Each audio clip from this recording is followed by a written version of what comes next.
خدا کو ماننے والے نہیں جھکتے مزاروں پر، خدا کو ماننے والے نہیں جھکتے مزاروں پر، قبوں پر نہ قبروں پر، نہ قبروں کے میناروں پر۔ میرے انتہائی واجب الاحترام قابل صد احترام حضرات اساتذہ اکرام، عدل و انصاف کی نشست پر جلوہ افروز منصفین اکرام اور گلشن شہید اسلام کے چہکتے مہکتے بلبلو، السلام علیکم ورحمۃ اللہ وبرکاتہ۔ آج کی اس پروکار اور صدا بہار محفل میں عقیدہ توحید کے عنوان پر چند جواہرات سخن آپ کے گوش گزار کرنے کی سعادت حاصل کر رہا ہوں۔ سامعین ذی وقار، اللہ رب العزت نے انسانوں کی ہدایت کے لیے کم و بیش 1,24,000 رسول و نبی بھیجے، اور ہر نبی نے اپنی قوم کو جو سبق دیا وہ توحید کا سبق تھا۔ وہ کس طرح؟ ہر نبی جو آیا اس کا کلمہ 2 جز والا تھا، جس کے پہلے جز میں توحید کا اعلان تھا اور دوسرے جز میں نبی کی رسالت کا اعلان تھا۔ پہلا جز لا الہ الا اللہ اور دوسرا جز اس نبی اور دوسرا جز ہر نبی کا نام اس میں تھا۔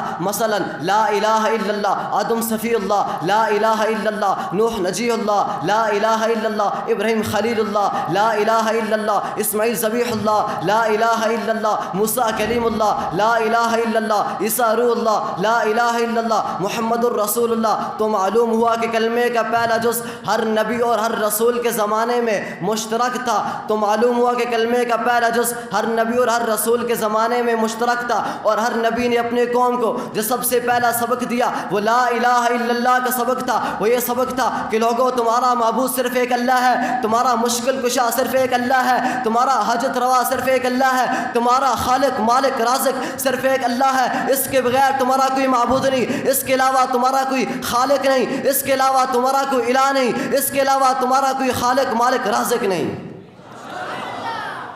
میرے طالب علم ساتھیوں، اللہ تعالیٰ فرماتے ہیں کہ ہم نے حضرت نوح علیہ السلام کو اپنی قوم کی طرف بھیجا، اور انہوں نے اپنی قوم کو یہی بتایا کہ اللہ کی بندگی کرو، اللہ کی عبادت کرو، ما لکم من الہ غیرہ۔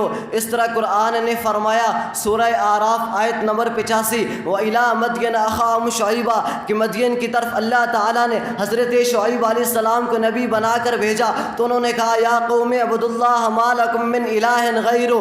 اس طرح اس پیغمبر نے بھی اپنی قوم کو یہی بتایا کہ اللہ کی عبادت کرو، اللہ کی بندگی کرو، اللہ کے بغیر تمہارا کوئی معبود نہیں۔ اس طرح اللہ نے فرمایا سورۃ الہود آیت نمبر 61، وَإِلَىٰ ثَمُودَ أَخَاهُمْ صَالِحًا، حضرت صالح علیہ السلام نے بھی اپنی قوم سے فرمایا مَا لَكُم مِّنْ إِلَٰهٍ غَيْرُهُ، غرض یہ کہ جو نبی بھی آیا اس کی دعوت یہی توحید کی دعوت تھی۔ عیسیٰ علیہ السلام، یعقوب علیہ السلام، موسیٰ علیہ السلام، یعقوب علیہ السلام، عیسیٰ علیہ السلام، تمام انبیاء کا یہی پیغام تھا، بلکہ آخر میں میرے اور آپ کے آقا حضرت محمد مصطفیٰ صلی اللہ علیہ وسلم تشریف لائے۔ آپ نے بھی اپنی امت کو جو سب سے پہلا سبق دیا وہ یہ تھا کہ قولوا لا الہ الا اللہ تفلحون، لوگوں لا الہ الا اللہ پڑھ لو کامیاب ہو جاؤ گے۔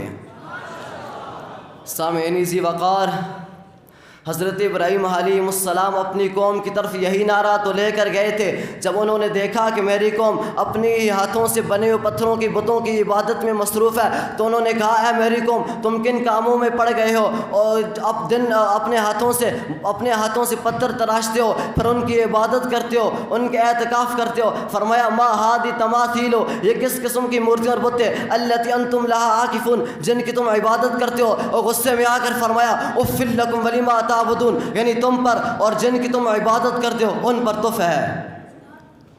سامعین ذی وقار، حضرات انبیاء علیہم السلام نے سب سے پہلے آ کر اپنی قوم کا عقیدہ صحیح کیا اور عقیدے کی اصلاح کی، اور قوم کو بتایا کہ لا الہ الا اللہ پڑھ لو، اللہ کو معبود مان لو، اللہ کو مشکل کشا مان لو، اللہ کو خالق رازق مان لو، کامیاب ہو جاؤ گے۔ یہی عقیدہ تمام انبیاء نے دیا، یہی عقیدہ قرآن نے دیا، یہی عقیدہ حدیث نے دیا، یہی عقیدہ تمام صحابہ نے بتایا۔ اسی عقیدے پر ائمہ مجتہدین رہے، اسی عقیدے پر ائمہ مجتہدین رہے، اسی عقیدے پر تمام اہل حق رہے، اسی عقیدے پر آج میں اور آپ ہیں. اور یہ بات یاد رکھو کہ عقیدہ توحید دین اسلام کے لیے سب سے بنیادی پتھر ہے. اگر عقیدہ توحید میں کوئی بھی ملاوٹ کر کے کل اللہ کے دربار میں جائے گا تو کوئی عمل بھی قابل قبول نہ ہوگا. اس لیے کہ اللہ کا فرمان، اس لیے کہ شرک کے بارے میں اللہ تعالیٰ کا فرمان ہے سورۃ اللقمان آیت نمبر 13، ان الشرک لظلم عظیم،